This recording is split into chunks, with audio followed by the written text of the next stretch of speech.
Hickok 45, guess what we have today? We have another HK, and it's the VP 40. And guess where it is? It's in my do-all holster, 40 cal, and it has ammo in the magazine. So why don't we just go ahead and shoot the thing and just break it in a little bit, see if it will actually fire by smoking a pot right away. How's that? Ooh, boy, that did a good job. That's a good pot smoker if it's nothing else, huh? See if it'll kill a 2 liter. Let's see if it'll kill one of those 2 liters. Yeah. Got both the, oh, there's a fly on that thing. You see the fly? I don't know if I hit him. I think I shook him off. Now whoever buys that target will, oh, Hickok couldn't even hit the 2 liter. Oh, he's on the 2 liter now.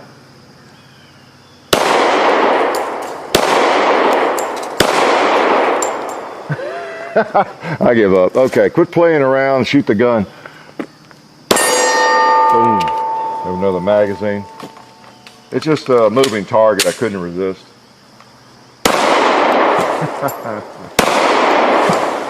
Nice. Let's go ahead and shoot the gong.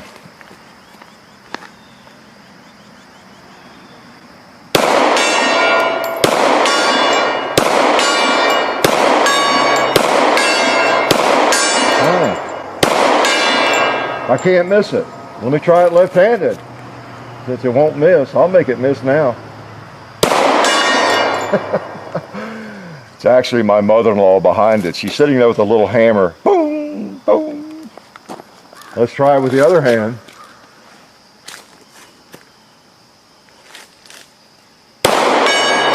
Well, I've got to miss it before I quit. Yeah, I guess I can't miss it. Okay, I'm fooling around a little bit. None of that was planned. I was just being silly. But anyway, yeah, this is a good little shooter. It is a 40 caliber, and you've seen the VP9 here, which we have on the table, and they look alike. I mean, I keep mixing them up, you know, when they're lying here and making sure the magazines are straight and everything. The right cartridge with the right, firearm and that sort of. Well, we don't have any 9mm out here, but as far as the magazines, let's make sure we got the right one. So just have 2 mags. It comes with 2 mags. It is, the new offering. The VP9 came out, last year, and there it is. And it's all of its splendor. Looks just like this one. And I believe it was. It's been highly celebrated. I think it was. Gun of the year, Guns and Ammo, and it's just been very, very well received. I'll lay it down there, and it's hard to find somebody who hates the VP9. It may not fit them well. It may not be their favorite firearm, but it is generally liked. And I know some folks who are really into firearms that shoot a great deal, that carry, and they've actually switched to it. You'll hear. Occasionally someone talk about that. They're carrying the VP9, and they've formerly been maybe a Glock person or a SIG or some other kind of person, had another preference. So, and this is among serious shooters. So, an HK is no big secret. The stuff they make, whether it's an MP5, whatever, they have a lot of history with really quality firearms. I can't think of anything. Of course, I don't know their complete line. That turned out to be total fizzle or junk or anything. Their guns are well made. No matter what else you think about them, they just work. They have a lot of firearms that are used, in military circles and law enforcement. They build them to last. They test them extensively, and we went over a lot of that. I think in the video on the VP9, I'll put a link to that. Some things I won't rehash with it because it's the same gun with just a few differences. And it's in 40 caliber. Shoots a little bit bigger bullet, okay, 40 caliber. Well, we just go ahead before I forget. You know how I am. I'll go ahead and load some hollow points. And again, we got this from Bud's Gun Shop.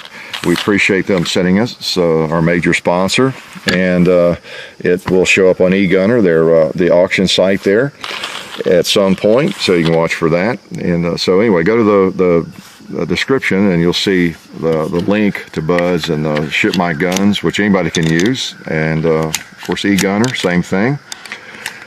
And we appreciate their help, just like we appreciate those people that sent these bullets, and that would be Federal Premium, another sponsor of ours. We appreciate both of these companies immensely because they provide us with some things, in addition to financial sponsorship, a couple of things that we use. Guess what those are? Ammunition and firearms. Imagine that. Which is great too, because we don't review ammunition really, or gun stores, you know, and that sort of thing. So it works out great. Okay, so I guess one mag's enough, you think? Well, let's just do part of another one here too. These are fairly open. These are the 180 grain jacketed hollow point from Federal, and you do want your firearm to feed hollow points, so we'll go ahead and run some of those through it. Okay. VP 40, this will be a successful firearm. A lot of law enforcement agencies, you know, still carry the 40, and a lot are kind of switching back, I think, to the 9, but a lot still carry the 40, and you know, whatever firearm they're carrying. Many of them carry the Glock 22, of course, but a lot don't, and around the world, everybody doesn't carry a Glock. But you know, 40 is a very, very popular firearm caliber in law enforcement circles. Okay, so this one doesn't have too many in it, but let's try the holler points here.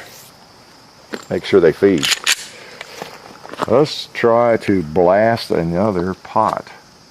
This ought to really smoke it. Yeah, it did, didn't it? Now, old Mr. Pumpkin's been all shot up. He's not going to react too much. Oh, let's try that pink 2-liter. All right. People always, oh, I wounded him. Look at that. We better quickly put another round in him. There we go. I didn't want him to suffer. He was suffering. He was bleeding, you know, out the side from a side wound.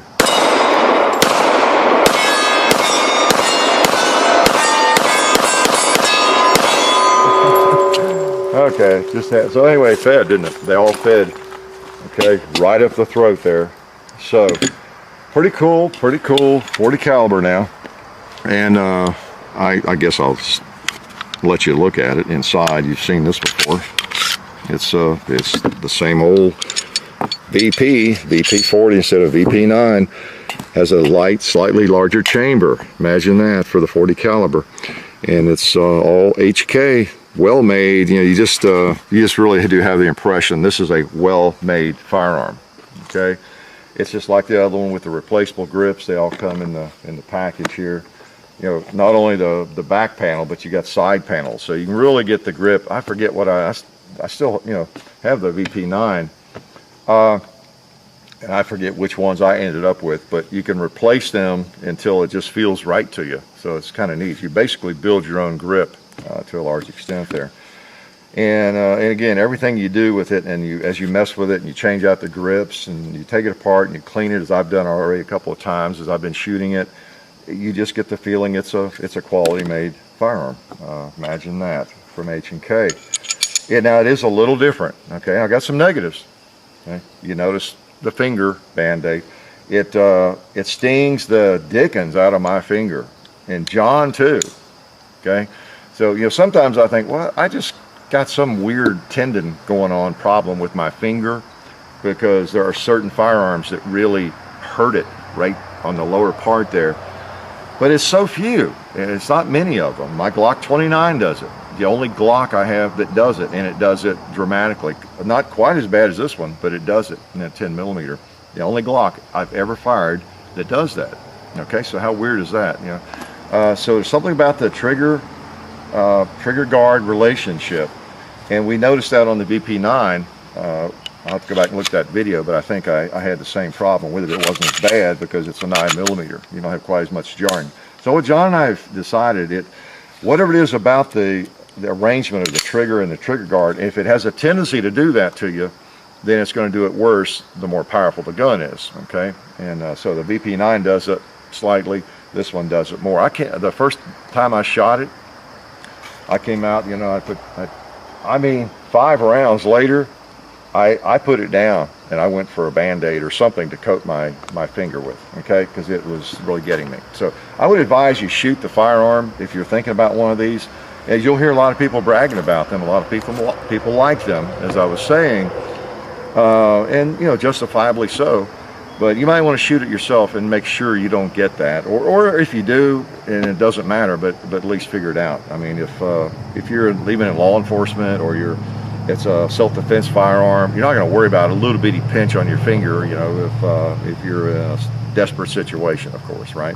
But if you take the range a lot and you want to shoot it a lot, then you might want a supply of Band-Aids or a piece of tape.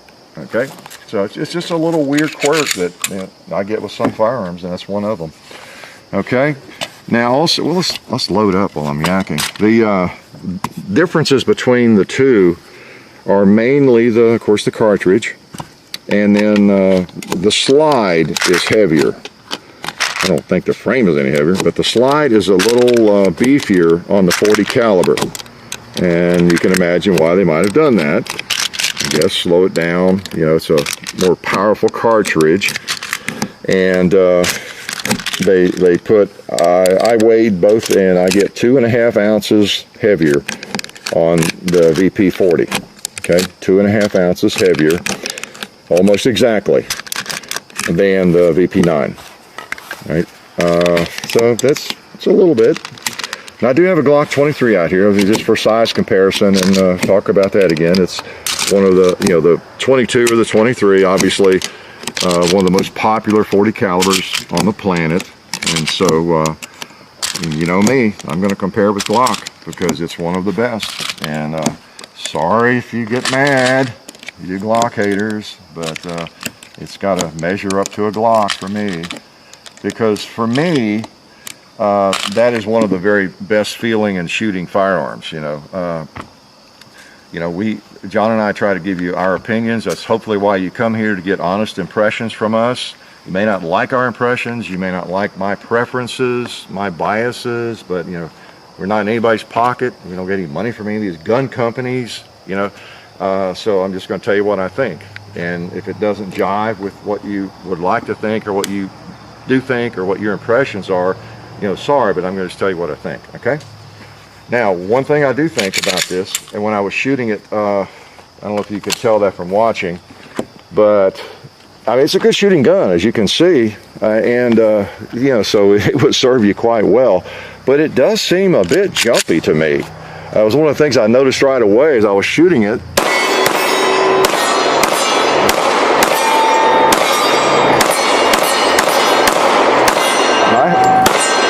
I have no trouble hitting with it, but when I was shooting the first few mags, I was thinking, wow, this is my imagination. I cut my teeth on a .40 caliber. I was one of the first people around Tennessee that bought into the .40, and I was doing a lot of .40 caliber shooting.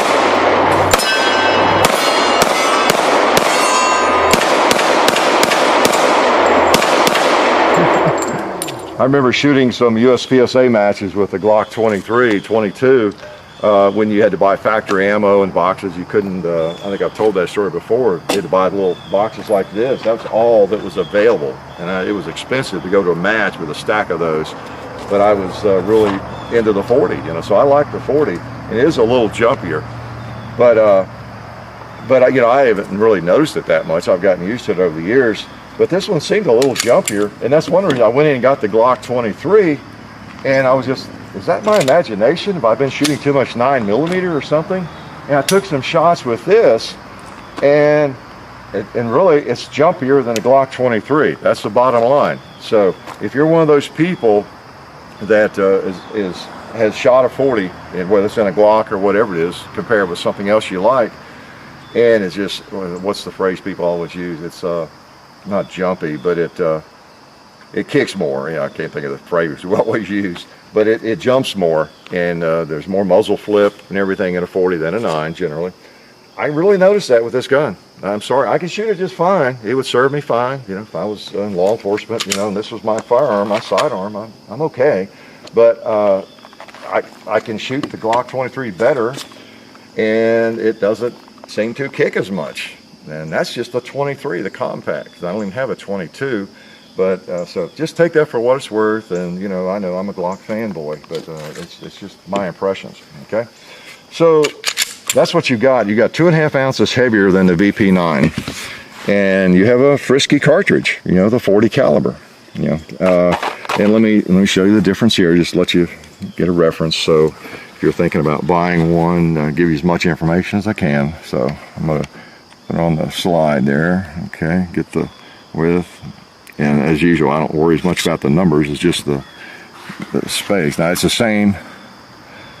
It's interesting. The thickness of the slide is the same as the VP9, but I don't know if you noticed, but there's more meat towards the top of the slide. It's just the contour. They added more. It's blockier.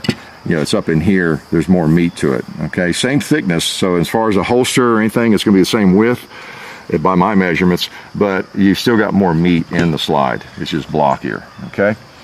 Now also see the difference on the Glock. This is Glock 40 or 9mm. They're all the same. You see, it's a lot thinner. Okay.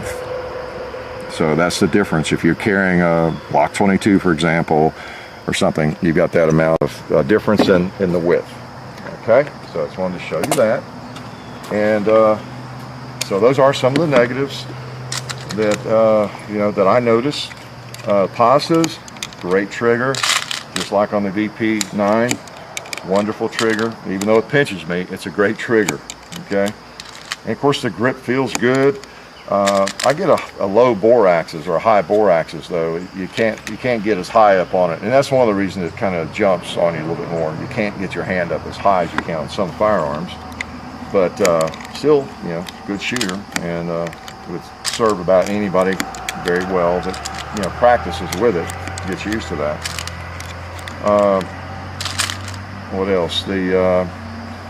As you know, we pointed this out in the VP9. You got your paddle type mag release there, which is ambidextrous, and you got just about everything's ambidextrous. You know, your slide release there, lock, you know, it's ambidextrous either side.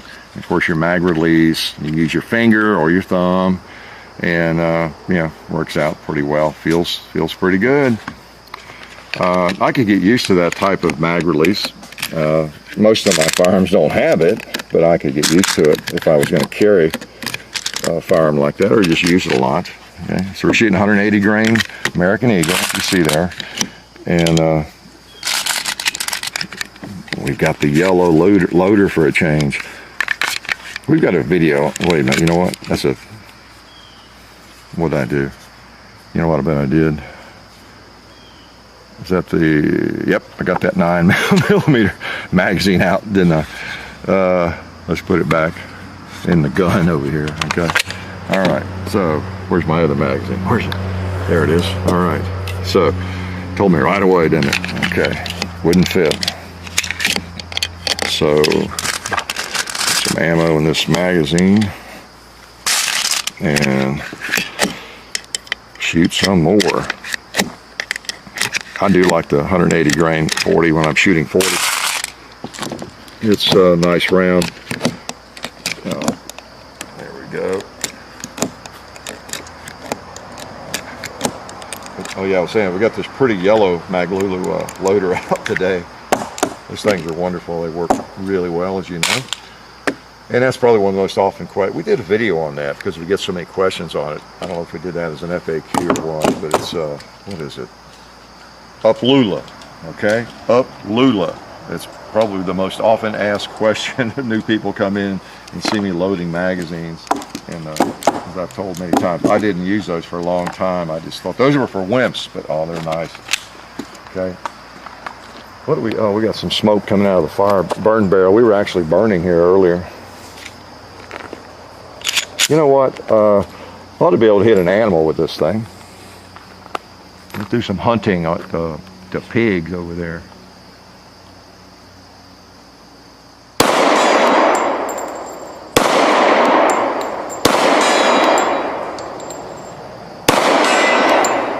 Wow, thought I hit him.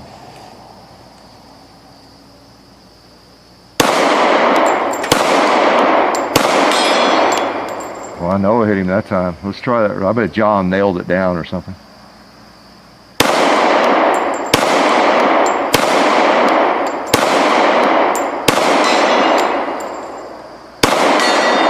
All right, contrary. I'll try a ram, that right one.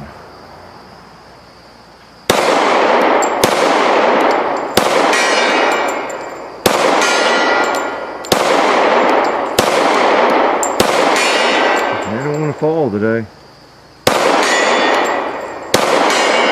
Oh, they're just taking, those are tough, aren't they? They are tough guys. Let me just hit that turkey up there, or try to.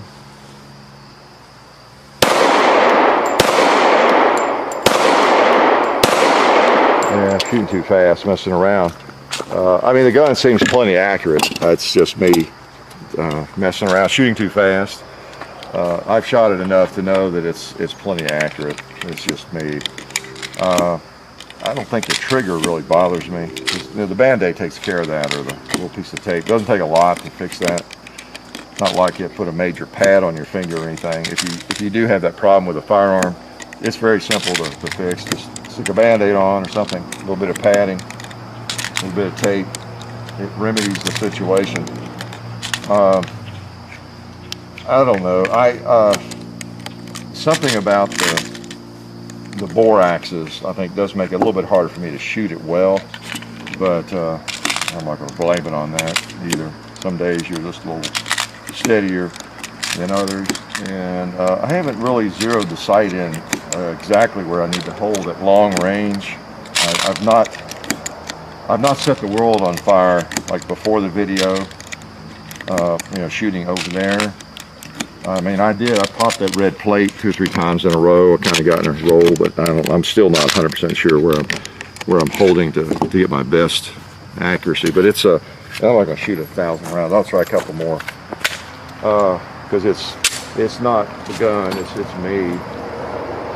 Let me just try I'll try that turkey. Let me slow down, get a good break.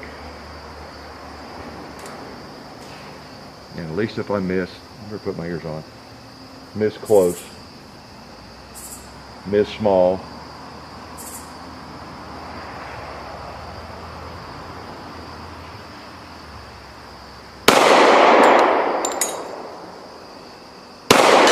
There we go.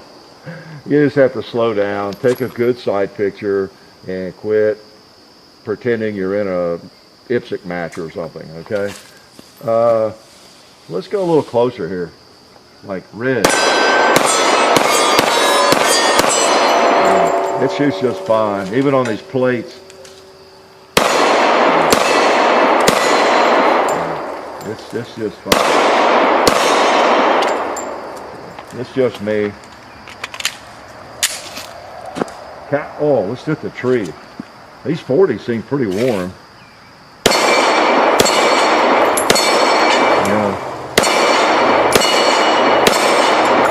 They really do, don't they?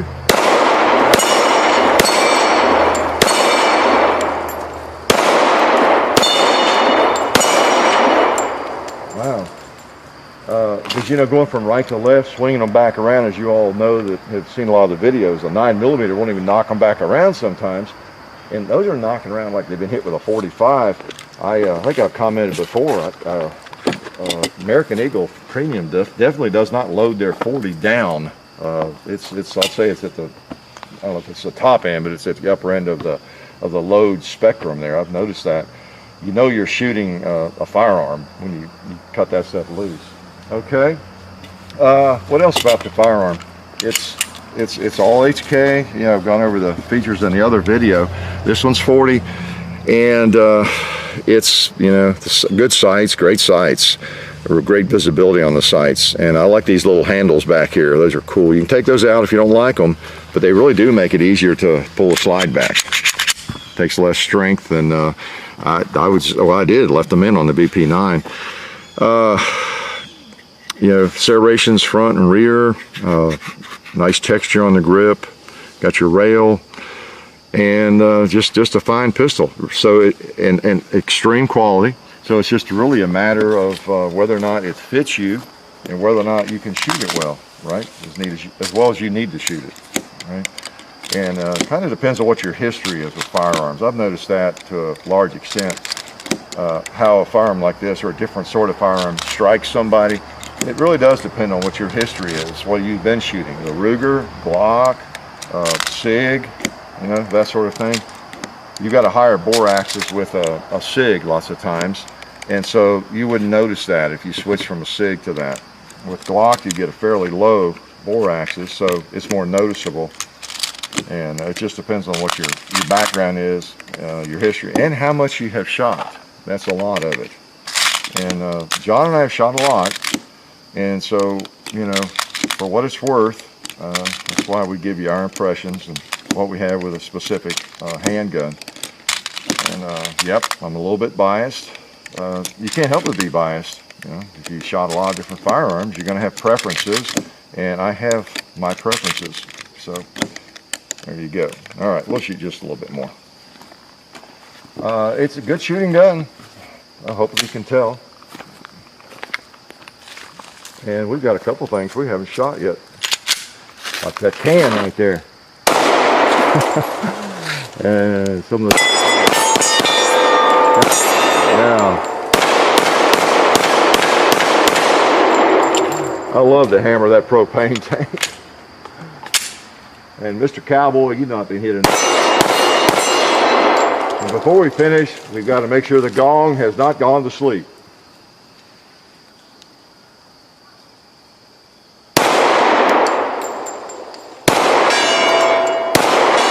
Yep, still awake.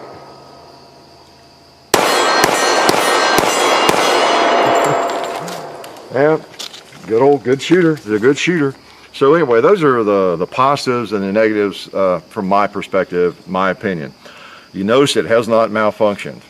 Okay, that is number one in terms of positives and negatives. I didn't even mention that, but of course you see the results. It has not malfunctioned. I would not expect it to malfunction.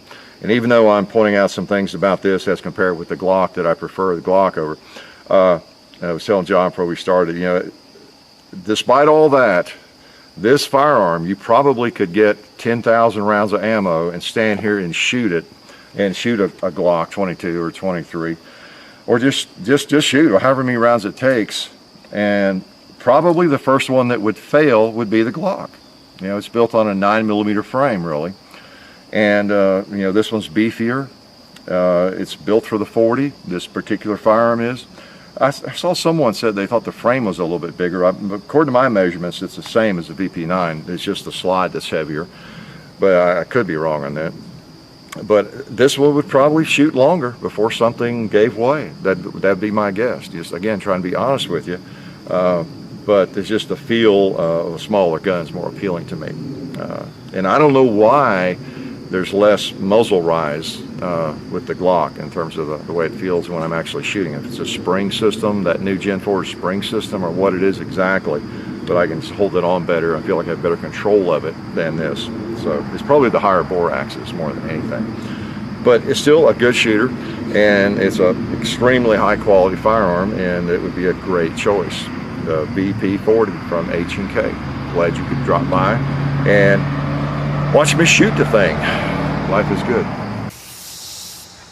We'd like to thank one of our sponsors, SDI, the Sonoran Desert Institute. SDI has fully accredited distance learning programs where you can get certified in gunsmithing or even an associate's degree in firearms technology. Of course, the study includes hands-on experience, which is important, of course. So check it out. Go to sdi.edu or just click on the link in the description.